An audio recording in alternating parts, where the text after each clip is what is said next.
Okay, moving on to the next segment of today's show, I wanted to talk about the absolute nightmare right now, which is the University of Kentucky and their men's basketball program. And if you missed it, on Saturday, this is a Wildcat team that lost their sixth game in a row to Louisville by a final score of 62-59. And I totally understand. If you've been watching this Kentucky team over the last couple weeks, you've probably just came to the conclusion that right now, this Kentucky team not only is not even very good, but this Kentucky team right now, the way it looks, is not going to make the NCAA tournament. And keep in mind, I was someone that was really, really high on this Kentucky team in the preseason. I'll admit it, I picked them to win the national championship in the preseason. And unfortunately, that prediction has blown up in my face because the bottom line is this: Kentucky right now is just not a very good basketball team,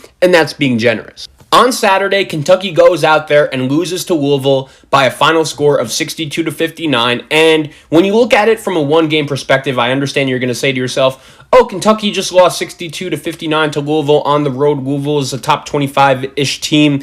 But Kentucky in this game had many different opportunities to take advantage. There are a lot of times when you watch a basketball game and one team is just making significantly more plays and you just know that they were the better team and they deserve to win. But in this game, I do feel like Kentucky had an opportunity. Louisville didn't necessarily play that well. Chris Mack even said it after the game. And the thing with this Kentucky team for me has always been, and I've been saying this really since the beginning of the season when they lost to Richmond, when you watch them, do they look like a very good basketball team? No, but at the same time, with the amount of talent that they have on this team, maybe it just takes that one big win, even in a road environment, to just push them over the hump and eventually regain them some momentum. And hopefully Kentucky fans thought once we get to SEC play, the league is really wide open. The only two teams that have really established themselves, in my opinion, are Tennessee and Missouri, and maybe Kentucky, with the talent they have, could get this thing turned around by the start of SEC play. But I'll say this, man. If you're a good basketball team, you can't be out here losing 6 games in a row. Dick Vitale was saying it throughout the game on Saturday against Louisville. This is a must-win game for Kentucky just to get their confidence going. Because we could say all we want about the SEC and how Kentucky's roster is just more talented than basically every other team, and John Calipari has a history of by March turning his teams around and getting his players to buy in. But I think for the first time this year, it definitely hit me, if not other people, that this Kentucky team is just not making the NCAA tournament.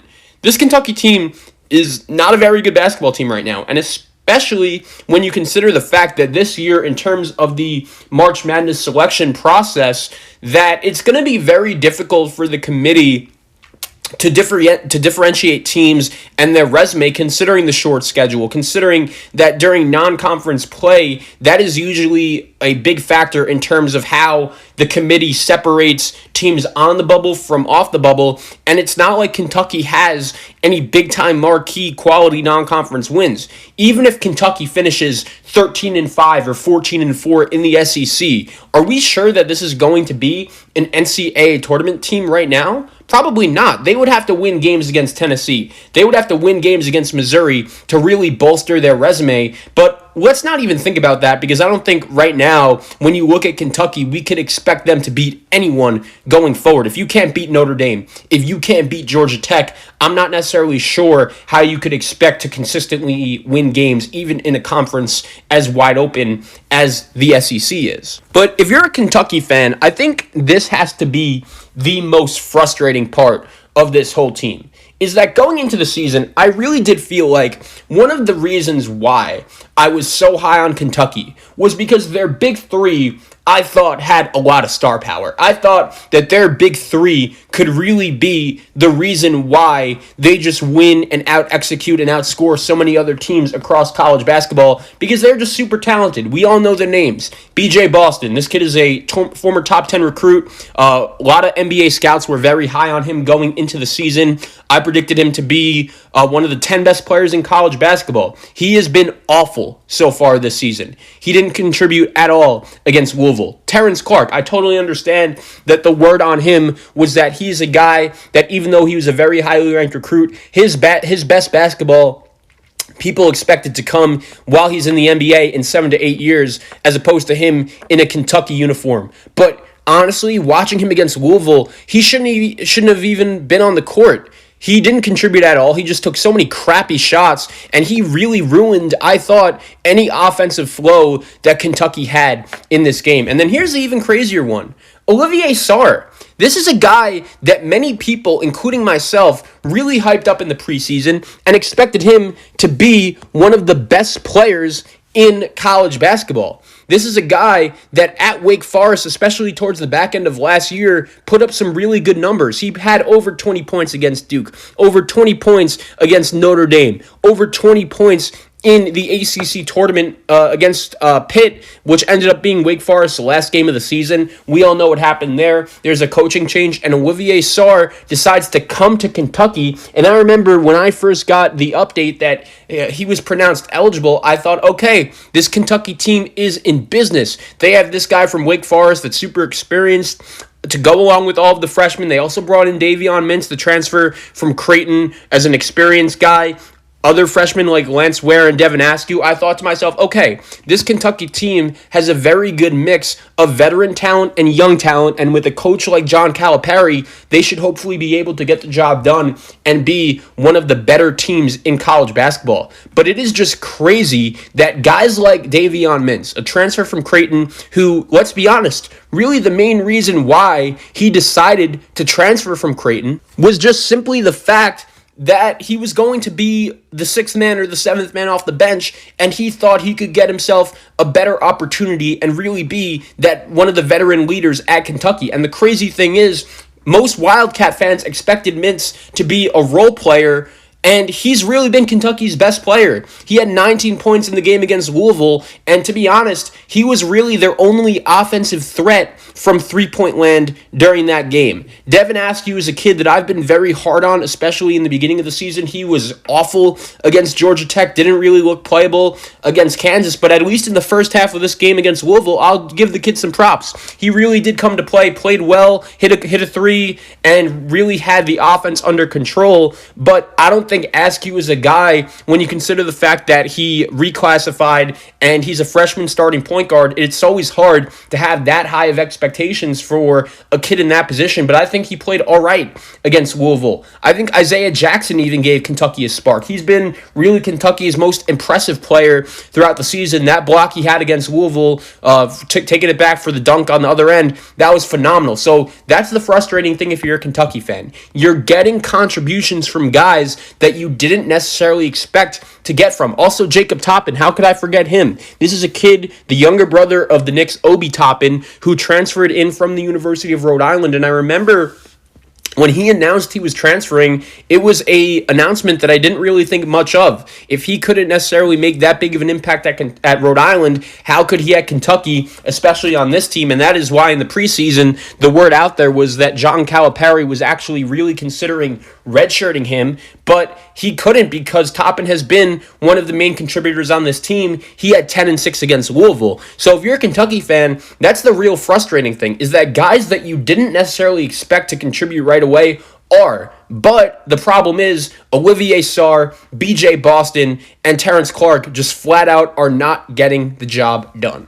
And it's gotten to a point where all of the contributions from guys like Mintz and Askew and Jackson, it doesn't even matter because the big-time players that we all expected to be really good are just flat out not getting the job done. And if you're a Kentucky fan, it's super, super frustrating. And if this team has any chance to turn it around, and if you're a Kentucky fan, I don't necessarily know how you could expect them to, then their stars flat out need to be better. When you watch Terrence Clark, though, he didn't look ready at all against Louisville to play and make a big-time impact. BJ Boston just was not very good, was not very consistent, and outside of Davion Mintz, Kentucky is 18 for 85 from the three-point line, shooting 21% from three as a team. That's really not good.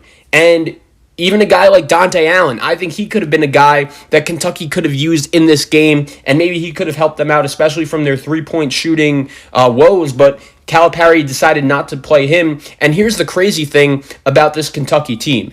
It's that when you look at guys that have transferred out of this Kentucky program, guys that historically have been ranked 50 to 70 in the ESPN Top 100, or even guys that just flat out are good college basketball players, were good high school players coming in, that Kentucky and John Calipari just didn't necessarily give a legitimate chance to contribute, it has to be very frustrating as a Kentucky fan seeing a guy like Jamaro Baker, who, let's be honest, was just buried on the bench during his time at UK. He is now balling out and is one of the best players on a really good Arizona Wildcat team. Johnny Juzang, a guy that, let's face it, couldn't necessarily get on the floor last year for Kentucky. He is one of the main contributors for a very good UCLA Bruin team in the Pac-12. So I feel like if you're a Kentucky fan, you see guys like Dante Allen, Cameron Fletcher, it was just announced, is now back with the team. It'll be interesting to see how quickly he'll be able to get on the floor, if at all. But right now, this Kentucky team is just not very good.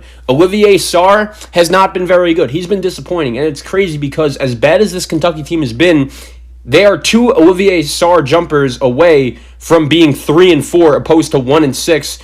And that win over Louisville, if they would have gotten it, I think as bad as they played, would have been a real opportunity to gain some momentum going into the new year, going into SEC play. And to be honest, it's just not happening right now. It's not getting the job done. BJ Boston has to stop shooting these long twos, and Clark, Boston, and Sarr combined for about 5 points. You're just not going to win many games like that. And Kentucky fans really have the right to be really, really nervous, especially because watching that game, my main takeaway wasn't necessarily, oh, Louisville has some great team and Kentucky just lost because Louisville was better. Both teams were not very good, and Kentucky just sucked a little bit more, and that's why Louisville ended up getting the dub. I think Kentucky fans right now have a right to be really worried about this team and the direction of this team, and I think for the first time, really since John Calipari has taken over as the head coach of the Wildcats, the fan base is just not happy with him. And I understand a couple years ago, Kentucky made the NIT and lost in the first round to Robert Morris,